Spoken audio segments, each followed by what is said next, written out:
a lot of countries. But for example, taking Angola and Sao Tome and Principe, for example, they have a huge portfolio, but all their government officials prefer to speak in Portuguese, even with meetings with the World Bank and in official meetings that you would normally have when you visit them for your project. And it's not just about, in terms of communicating and soft skills, it's not just about knowing the technicals in and outs of your subject, but it's also about explaining it clearly and working well with others. So being able to present ideas effectively and participate in discussions is very important. And Korean applicants might be used to more formal work culture, but it helps to practice open discussions, networking, and taking initiative in conversations.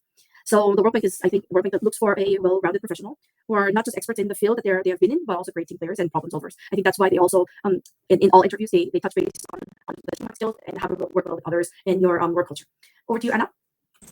Fabulous. I'm just taking off my picture because the connection is beginning back. I think now we move on to Hogun. So 3 advices. First thing is it is important to acquire the practical skill set which can transferable. So often what I heard from the Korean students is whether they need to study internship development to work with the World Bank for their future career. I definitely say no. I mean, that is not only option or only pathway to get here. I would recommend you to focus on your practical skill set in case of me that I'm planning urban development. However, once you see that career page, you will see a bunch of different job sector from solid waste management, digital infrastructure, AI specialist, procurement. There are so many different career pathways in the bank. So please focus on your transfer of knowledge. Along with that, once you following your dream, you do not need to focus on NGO job or KOICA job in Korea because the World Bank is looking for the best talent. Let's give some example.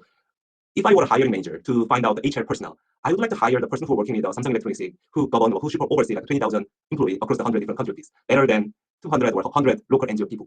We do know that the mission is important. However, to make a practical skill set, you need to think about that how you can gain better practical skill and your work experience. Lastly, the bank should not be your end goal of your career.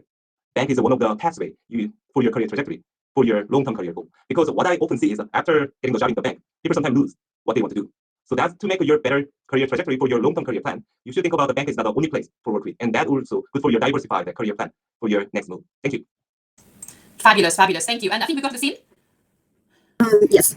So since Minjin and Hogan already shared great perspectives, maybe I will talk about a little bit of different perspective. In fact, joining is one thing and surviving in this organization is a different thing. So in fact, as long as you're proactive enough and look for different opportunities, joining here, at least as a consultant, is not that difficult.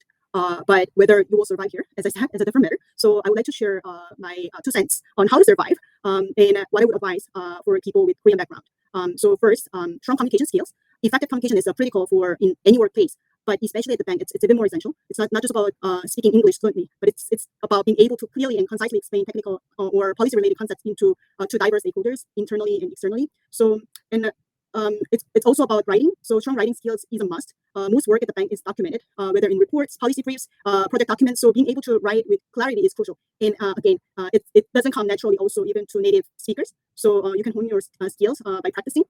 And another aspect that I would like to highlight is the proactive attitude. Unlike many corporate or government jobs in Korea, the bank doesn't provide structured training programs or hand-holding when you first join. So you're expected to learn quickly. You can expect there's no kind of a good, I'm sorry to say this before our HR colleagues, but like training, you are expected to take initiatives even without much training. So you're expected to add value immediately. So this means that if you only wait for assigned tasks, you may remain in a supporting role without much growth. To succeed, you must have the attitude to proactively seek information, resources, sometimes as necessary mentorship to understand your sector better and project better.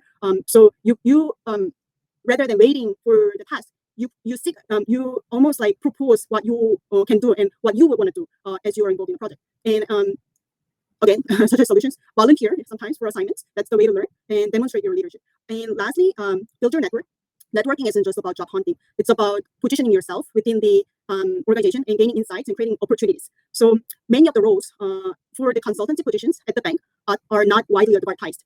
Teams often hire based on internal recommendations or referrals on a credible credible individuals. So to build a strong network, you may engage in knowledge sharing events, seminars, or follow some people on LinkedIn. And try to understand the dynamics with different teams that you are interested, different sectors you're interested to know who is hiring, what skills are in demand, not in general, but what's in demand, and how you can align yourself with the upcoming opportunities.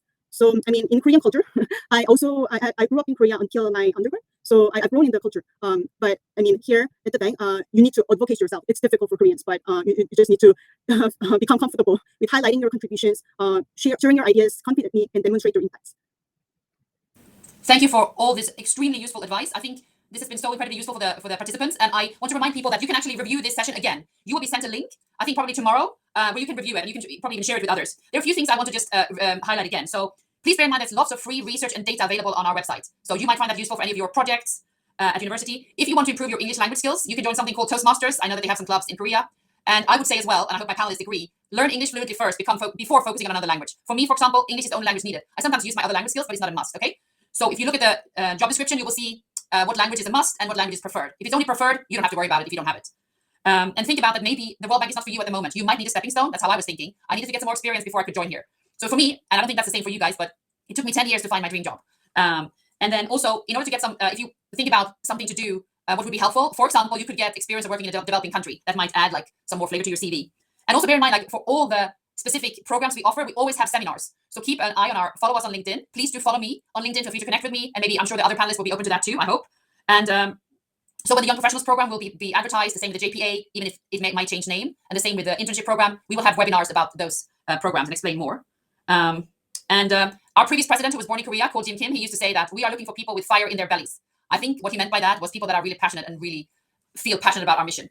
And I was thinking, Dayun, if you will probably be in touch with the career services, but also if people want to send their CV to be added to the pipeline, do you want to put your CV in the chat, or do you prefer to work through the career services at the universities?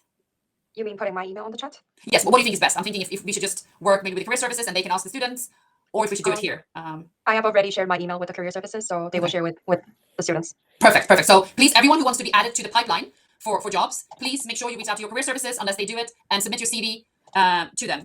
And one final thing from me is, I think it was mentioned before, but tailor your CV and cover letter to the job you're applying for. And Dayun, you have got both the Korean perspective and the HR perspective. Any final words from you? Words of wisdom, or has it all been said already?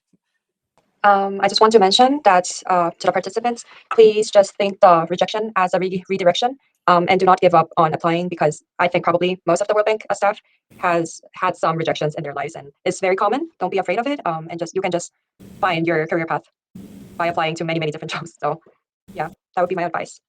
Fabulous. The last words from Dayun. Don't give up. Keep trying. Keep the faith. Many people that join our Young Professionals program, they've actually applied before, so it's not the first time. So thank you so much for your participation, for your questions, and a huge thank you to the panel, to my colleagues in HR. Irina, thank you so much for being in the background and answering the questions.